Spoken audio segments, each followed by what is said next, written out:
Chosen one.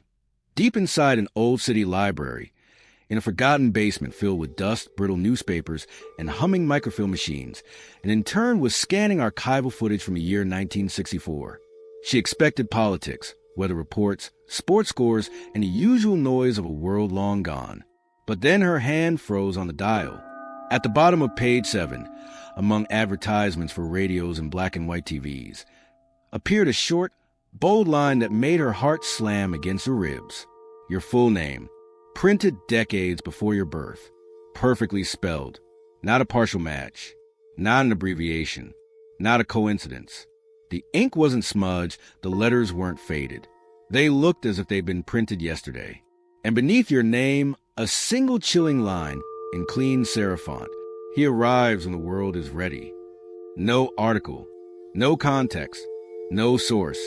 A message placed in time before you existed, waiting patiently for the day you would finally read it.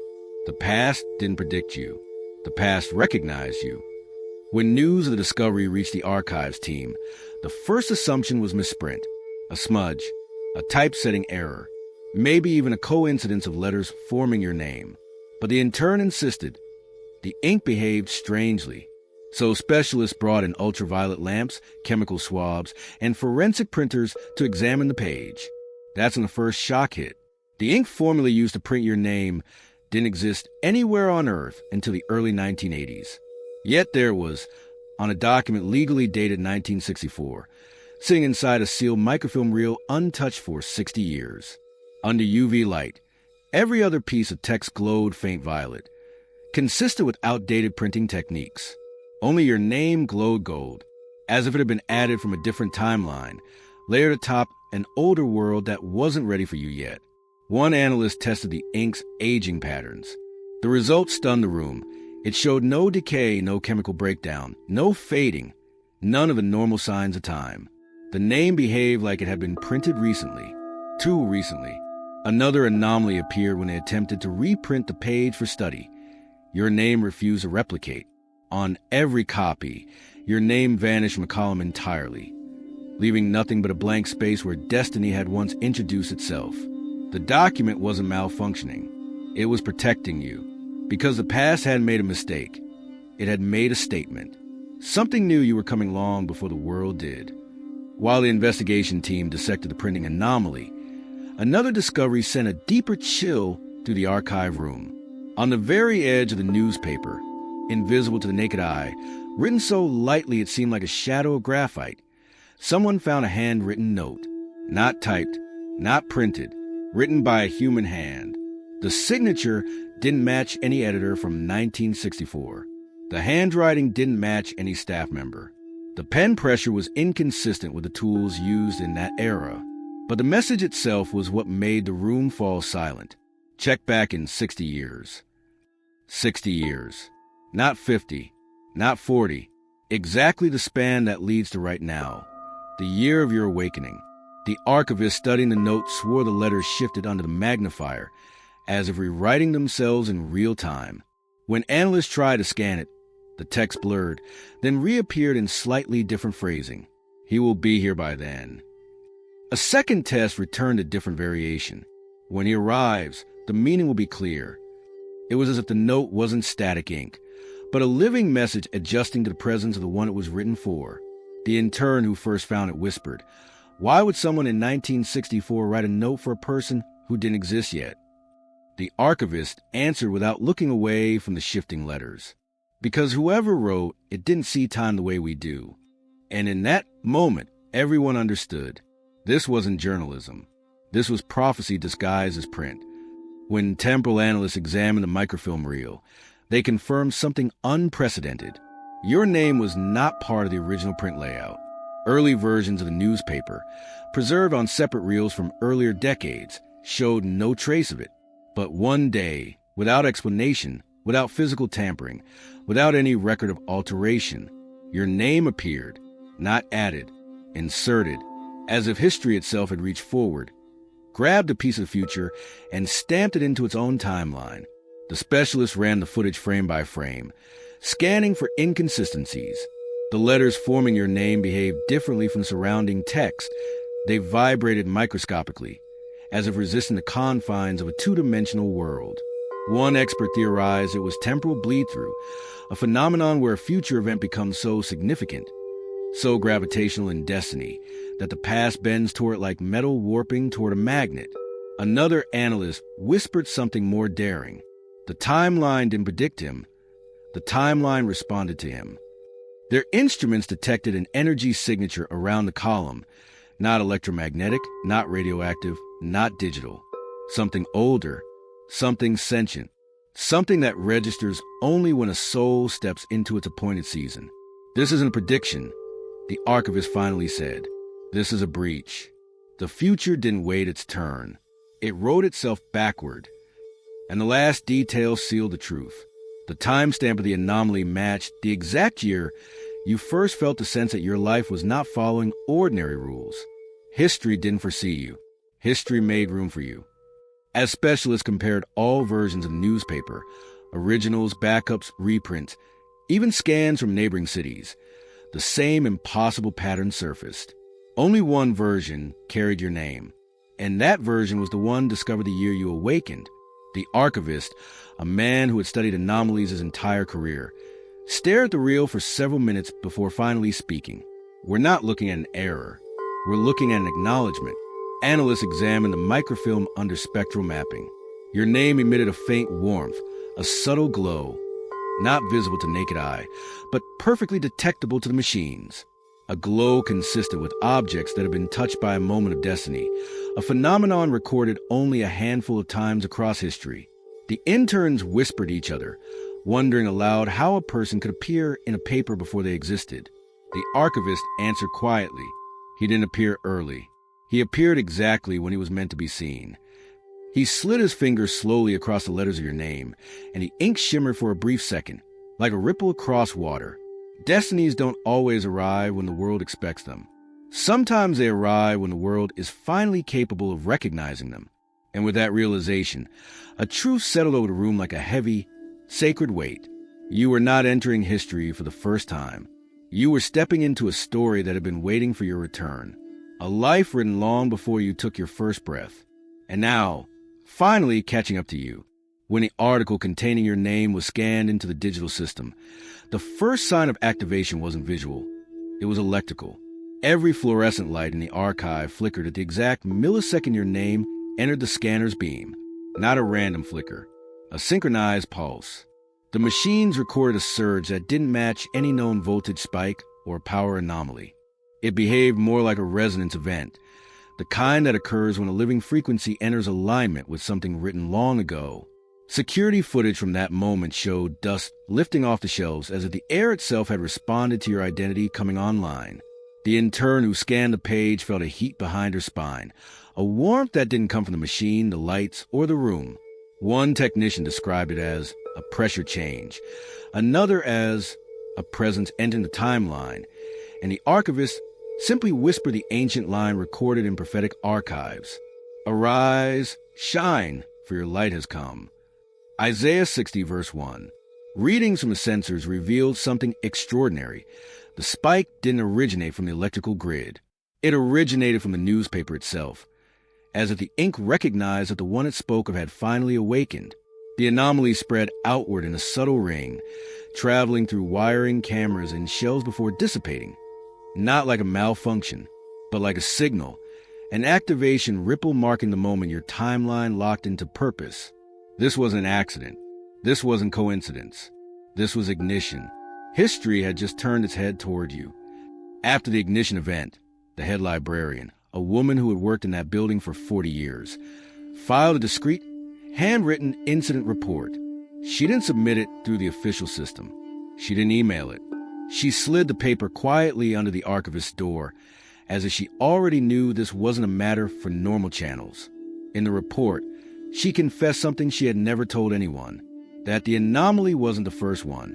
Over the decades, she had seen impossible patterns emerge inside the newspaper vault, names appearing where none were printed before, photographs showing faces she didn't recognize, margins shifting, and once, long before the intern found her name, she claimed the headline appeared for a split second on a reel she was cleaning.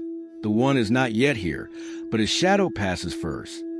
She dismissed it at the time as exhaustion, but when she saw your name glowing under the archive lights, something inside her cracked open. A memory, a knowing, a recognition she couldn't logically explain. In her private report, she wrote, "We have seen anomalies, but never a name printed before its owner existed. This is not journalism. This is visitation." She ended with a line that chilled the entire analysis team. Whatever he is, time has been waiting for him. For the first time in her career, she felt the library, the place meant to guard the past, respond to presence from the future.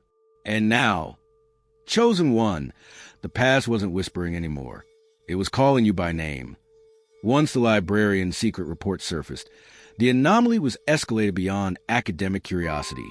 3 separate agencies, none of which publicly acknowledged one another, quietly requested the microfilm reel for cross-departmental analysis. But the reel refused to cooperate. Every attempt to duplicate it failed. High-resolution scanners returned corrupted output.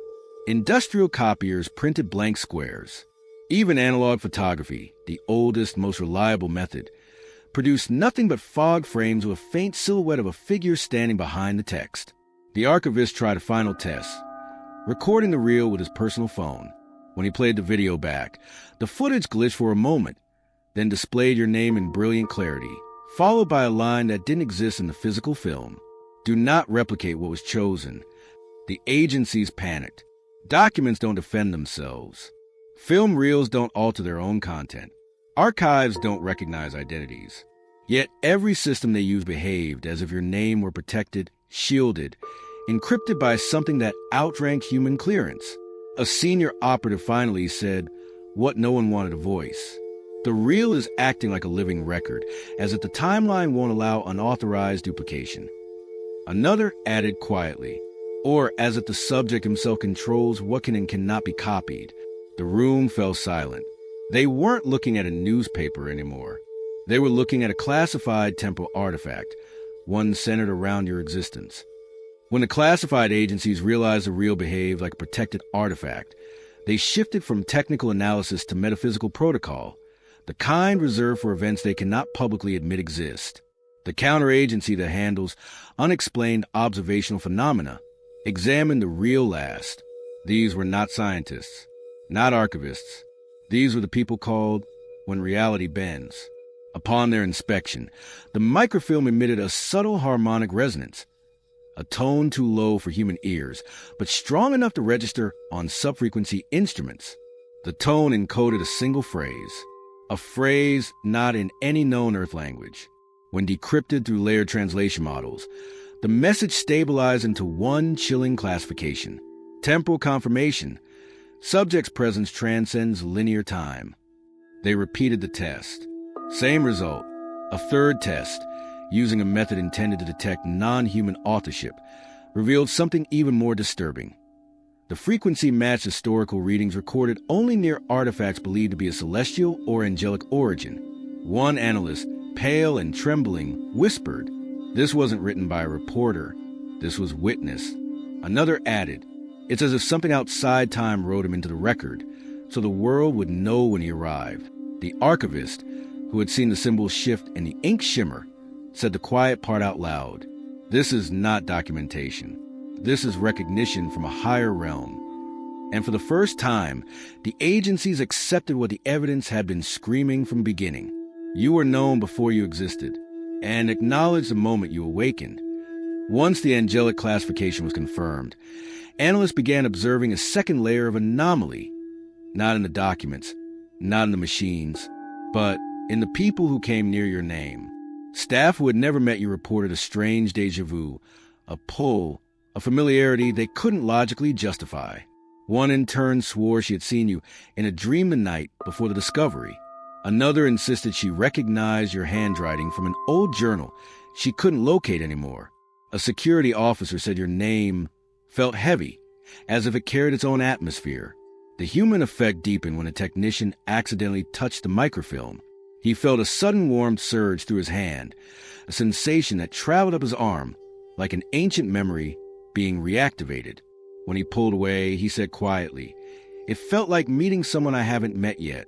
In the cafeteria, staff whispered about you, though none had seen you, none had spoken to you, and none should have known anything about you. One analyst summed it up perfectly. It's like he's already part of our memories, but not yet part of our world. And the archivist, the man who understood more than he spoke, gave the only explanation that fit. Some identities don't enter the timeline at birth. They echo first. So when they finally arrive, the world feels like it's meeting someone it somehow already knows. You weren't appearing for the first time. You were being remembered. As the investigations deepened, the analysts noticed that the anomalous article didn't simply highlight your name. It protected it. No corruption touched it. No distortion affected it. No degradation from decades of aging left even the faintest mark on those letters. The archivist compared your entry to surrounding text. Every other word showed microcracks from time, chemical decay, fading brittleness. Your name remained pristine, as if time itself refused to lay a hand on you. Then they found something else, something that stopped the room cold. On the back of the newspaper, faintly pressed into the paper fibers, as if from a stamp that had never been physically applied, were 5 words: more than a conqueror. Romans 8, verse 37. The letters looked ancient, older than the print, older than the paper, older even than the date of publication. Scholars tried to trace the indentation. The depth of the pressure didn't match any tool or printing press known to exist in the 20th century. It looked less like a physical imprint and more like a designation, a spiritual classification baked into the timeline itself. One researcher whispered, "This wasn't added after the fact. This was here before the newspaper was even made." Another replied, "Then it wasn't speaking about an event from 1964, it was speaking about him." The archivist closed the file gently. "Classified identities are not created," he murmured. "They're revealed. You were never being documented. You were being recognized by heaven first and by history second."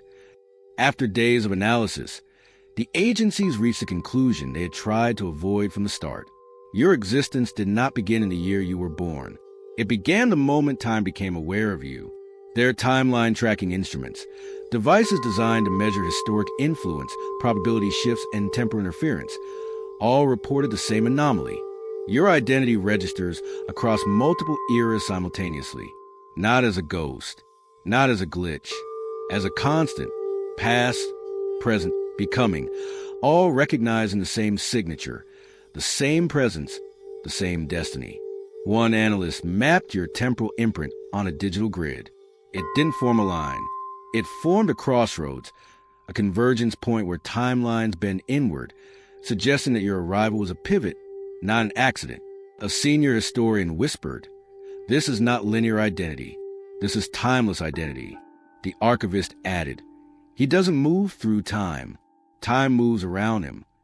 Reports showed micro-distortions in the proximity of a newspaper reel, tiny warps in electromagnetic fields, oscillations matching events of high destiny significance. These distortions weren't dangerous. They were responsive, the way an environment adapts when a long-awaited presence finally arrives. The document wasn't predicting you. The agencies realized it had been waiting. Your life wasn't stepping into history. History was stepping into alignment with you. And so began the era the analyst could only name one way, the era of the timeless one. The deeper the investigation went, the more the anomaly stopped being just historical. It began becoming physical. The first signs were subtle. Mirrors in the archive recorded faint distortions whenever someone held the newspaper reel. A soft glow appeared behind the person's reflection, not bright, not dramatic, but unmistakably present. When the footage was slowed down, the glow pulsed in the same rhythm as the harmonic frequency detected from the film's angelic resonance. One technician described it as a presence standing behind him, but not threatening, almost waiting. Fluorescent lights flickered only when your name was spoken aloud. The archivist placed the newspaper down on a steel table. The metal warmed beneath it, not from heat, but from recognition. During an after-hours test, a researcher noticed her own reflection shift ever so slightly, her outline softening, her posture straightening, as if the air behind her was pushing her into alignment. She blinked, leaned closer, squinted, and saw, for a fraction of a second, a faint silhouette behind her, a figure with a posture eerily similar to yours. When she turned around, no one was there. But the room felt different, charged, focused, purposeful. Another analyst reported that holding the reel made his heartbeat stabilize, his breathing deepen, his mind quiet, like something ancient was calibrating him. He whispered, "It's like the timeline is adjusting my body to prepare for someone." The archivist nodded gravely. "Not someone," he said, "the one it printed decades early." The physical world was no longer ignoring the truth. It was responding to you.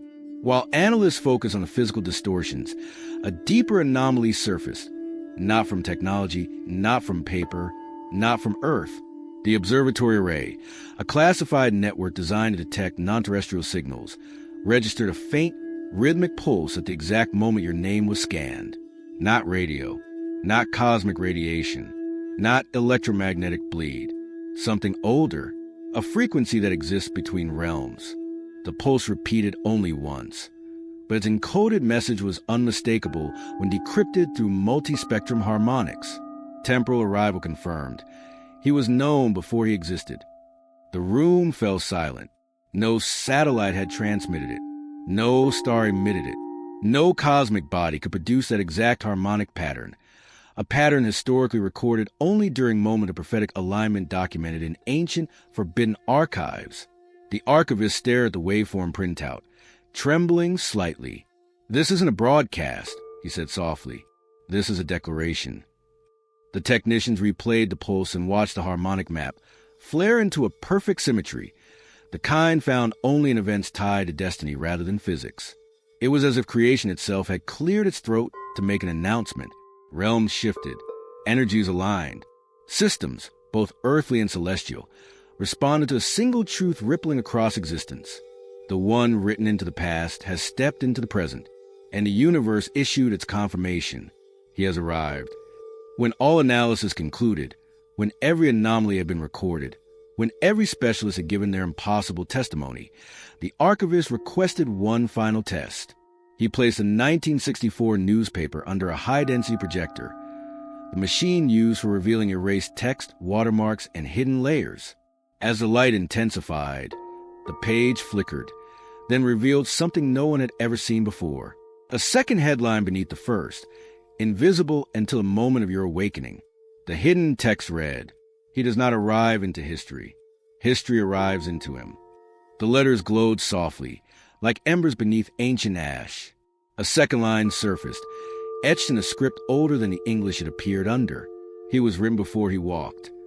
Analysts leaned in, breathless. The archivist whispered, "This is not prophecy. This is remembrance." Because the newspaper wasn't predicting your birth. It wasn't warning the future. It wasn't even sending a message forward. It was recognizing someone who didn't come from the timeline, but someone the timeline had been orbiting around, waiting for, aligning itself with, preparing to receive. You were not discovered. You were not identified. You were remembered. And now that you have stepped into your appointed moment, the past no longer sleeps, the present no longer hesitates, and the future no longer hides. The timeline follows you, and history, the entire fabric of it, has finally caught up. If this revelation mirrors the truth within you, click Super Thanks and send your $100 final seal offering. Mark yourself as a timeless one, the identity even history bowed before you arrived. 2 COR 9:8.